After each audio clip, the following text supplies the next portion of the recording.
Hello guys, in this video I am going to show you how to turn on the low bandwidth mode to automatically turn off your self video to optimize audio quality when there are network connection and bandwidth issues on the Webex application.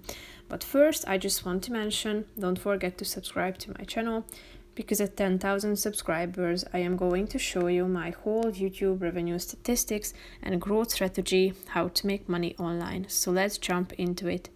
First of all, open the application on your phone. Now tap on the settings icon in the upper left corner of the screen.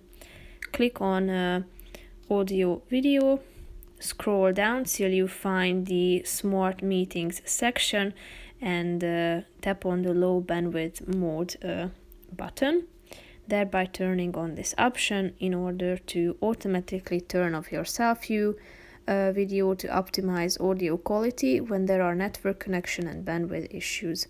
If you ever feel like to turn off this function, come back to this same section and tap on this relevant button.